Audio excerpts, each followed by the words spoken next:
Hello? Ladies and gentlemen, can I please have your attention? Welcome aboard Frank's Magic Bus. For the next 2 hours, Frank Welch takes you on a musical journey with some of the best deep tracks in classic rock history. You'll hear this week's featured artist and a whole lot more. Woohoo! No, Kelly Clarkson! Now, without further ado, Frank Welch. One toke over the line, sweet Jesus. Well, it wasn't exactly a religious, spiritual song back in 1971. Actually, it was one of the coolest folk rock or country rock tunes of that year. Brewer and Shipley doing the big top 10 song, One Toke Over the Line. Our guest today on Frank's Magic Bus is going to be Michael Brewer of Brewer and Shipley. Now, for those of you who might not know, okay, for whatever reason, if you took a toke, you were taking a slang for a drag off a marijuana cigarette, which was a joint. Okay. Does anybody ever use the term J? I remember when I was young, we used to use the slang J, short for joint. Hey, man, let's go smoke a J, man. What waste of time. Let's talk to Michael Brewer here on Frank's Magic Bus of Brewer and Shipley and see what they've been up to. What are you guys doing, and do you still play together, you and Tom Shipley, or do a lot of solo gigs these days?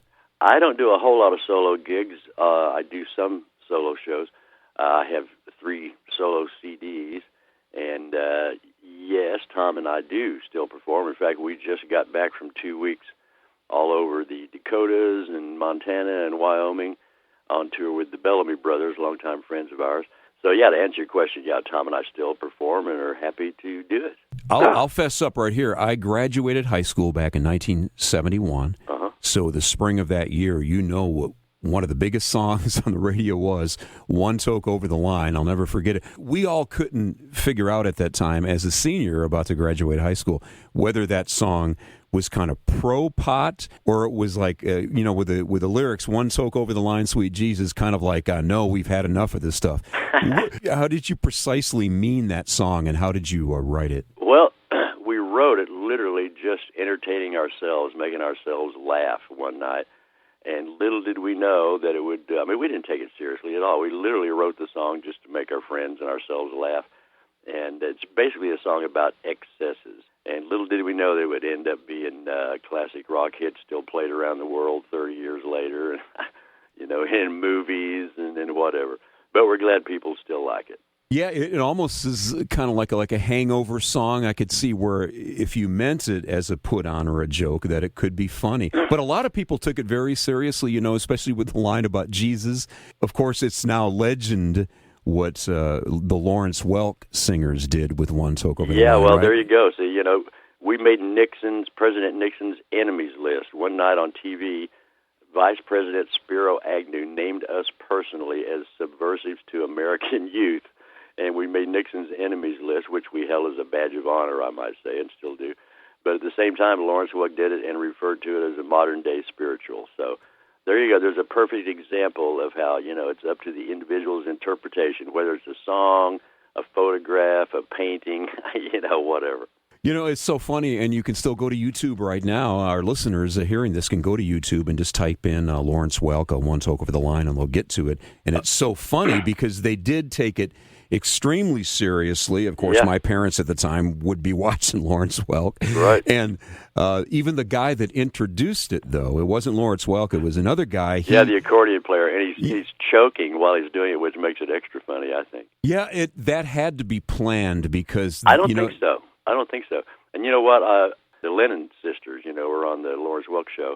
Well, their kids were very young at the time, but they knew everybody in the band and whatever. They were on the set half the time. One of the Lennon brothers, and he told me that he guaranteed me that some of the guys in the band definitely knew what it was about, but the people singing it and Lawrence himself had not a clue. Oh, that is so funny. When the guy introduced that 2 male and female singers. Dale and Gale. Yeah. And he kind of coughed like he was, just taking a toke or something. No, I think he was actually choking on something, which made it extra funny. That is so hilarious. But our listeners can go to YouTube and watch that. It's unbelievable. That was the same year, right? It had just been a hit, 1971? 1971. Our guest is Michael Brewer of Brewer and Shipley. They did put a lot of good stuff out there as the age of the acoustic folk rock, country rock, and even that singer-songwriter genre really came into vogue there in the very early 1970s. They were kind of riding that wave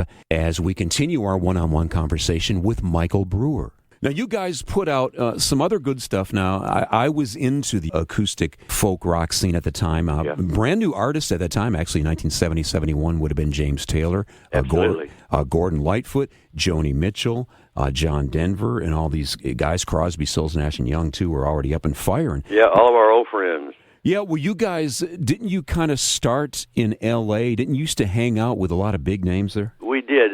Tom's from Ohio. I'm from Oklahoma, but we both ended up in California. And we started out playing coffee houses in the folk scene.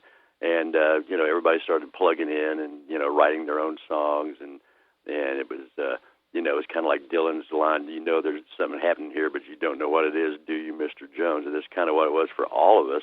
But it was really a magical time musically, not just in California, but all over, but particularly in California. Yeah, there was just a lot going on. New music was being created. Well, Tom and I were we kind of helped create folk rock along with the Byrds and the people you mentioned, a whole lot. Buffalo Springfield formed in the house next door to me in L.A. on Fountain Avenue. And in fact, Fountain Avenue was being widened at the time, and there was a large vehicle parked out in front of my house every night. Had a big roller on the front for flattening out the asphalt. And one night, Neil Young and the guy who actually rented the house they were crashing in next door came into my place and said, "Hey, Michael, look what we just stole off that thing parked in front of your house. We're going to name the band after it." And Neil held up this big iron plaque that said Buffalo Springfield. Yeah, the construction equipment. Yeah, that is a legendary story. Yeah. Was Stephen Stills hanging out right then at that time with Neil? Oh, yeah. In fact, Stephen Stills and I stole groceries together. We were all just a bunch of starving musicians, trying to get something going. A bunch of starving hippie musicians. Did you guys get to play the Troubadour when it was the Troubadour? Oh my gosh, yeah. Oh yeah. Who didn't play the Troubadour? I mean, that was the main hub. Everybody played the Troubadour. If you didn't play there, you hung out there. So yeah, it was quite a place. Well, did you do your first couple of albums in L.A. before you guys moved out of there? We did our first album in L.A.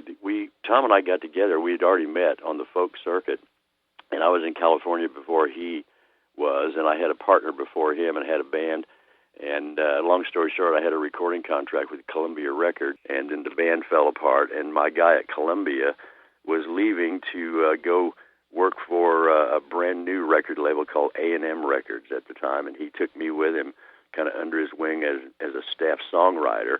And then Tom came out and moved around, just right around the corner from me. In fact, he was living next door to Jim Messina, who was a recording engineer at the time. And so we started doing some hanging out and writing some songs. Then he got a job as a staff writer. And we would go into the studio to make demos on the songs for the publishing company to pitch to other artists. But it didn't take long to realize for ourselves as well as for A&M that we kind of had our own thing happening. So they said, well, why don't you guys record your own songs? And we did, and that's how we recorded our first album entitled Down in L.A., which, by the way, just last summer, a company out of the UK got the rights to it and released it on CD finally. It holds up really well, if I do say so myself. We were working with some of the best musicians, studio musicians in town at the time. They call themselves the Wrecking Crew. They played on everybody's hits. So, you guys work with the Wrecking Crew, huh? Oh, absolutely. Hal Blaine and all those guys? Oh, yeah, all of them. And in fact, half of our LP was recorded at Leon Russell's home studio. He was still going by Russell Bridges at the time, so he's playing all the keyboard on it, along with the Wrecking Crew. And, yeah, we were just blessed to get to work with all those great musicians. Oh, they were fantastic. And Jim Messina, of course, he was working in the studio and then ended up being a member of Buffalo Springfield toward their last album, right? For a little while. And then, of course, Loggins and Messina. Right. At that time, like I said, 70, 71, 72, the acoustic scene, even for rock bands, I think everybody wanted to pick up an acoustic guitar at that time.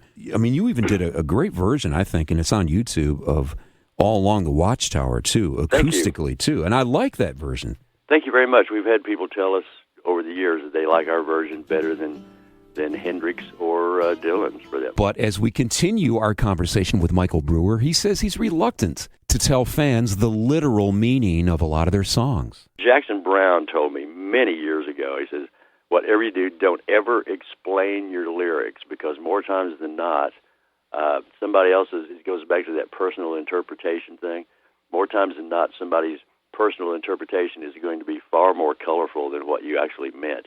And I've found that to be true. That's right, because also you might not want to ruin that person's vision of what your song was. If it meant something, let's say a song to them meant their sister or something, but you had meant your girlfriend, well, it's going to kind of screw the, Absolutely. Well, our second highest charted song is from the same album called Tarkio.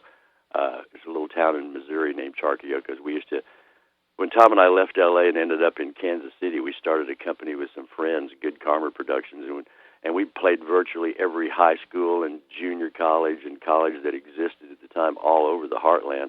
And when we'd go up into Iowa and Nebraska and Wisconsin, the main highway went right up through this little town, Tarkio, and it's an interstate now, but it was 2-lane at the time, and we just nicknamed it Tarkio Road.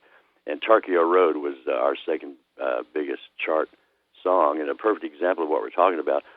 There was some kind of rumor that Tom and I got arrested for weed on the Iowa-Missouri border, which never happened. But it's kind of like they think that's what the song Tarkio Road is about, and you can kind of see the disappointment on their face when we tell them that no, that didn't happen. Yeah, why bust their bubble, right? Yeah, exactly. Yeah. I remember that song Tarkio Road. It was the kind of the follow-up. I was raised around Detroit, and the Big Top 40 huge blowtorch station was actually out of Windsor, Ontario, CKLW, the Big 8, and you guys. In fact, I think it was bigger in Canada, one took over the line, than the U.S., but they played that to death. They played Tarkio Road and Shake Off the Demon, too. Remember that song? Yeah. That was the follow-up album to Tarkio. I don't want to saddle you, and I know by now, after all these years, you're kind of used to that song being the center point, but we've gone into the fact that you have done other things, and you did, 2 or 3 really good acoustic folk rock albums at that time. Weeds, I know I bought that on vinyl when it came out. Do you guys get involved in, and it's going on more so these days, the pro-legalization concerts, for weed, or you guys get involved in that at all? Well, actually, we haven't been invited to. We'd be more than happy to, especially with everything going on these days with so many states legalizing it for personal use and so forth. And just saw on TV the other day a poll, 52 or something like that % of Americans think that it should be legalized across the board. So, good grief, why shouldn't it be? Why was it ever illegal in the first place? It's an herb. I know. So we'd be happy to get involved in those kind of things, but we've just never been invited to. Well, you ought to try to reach out to somebody. I know Black Crowes do it a lot. Of course, Grateful Dead is always doing it. Michael Brewer, Brewer and Shipley, and you are rocking with Frank Welch.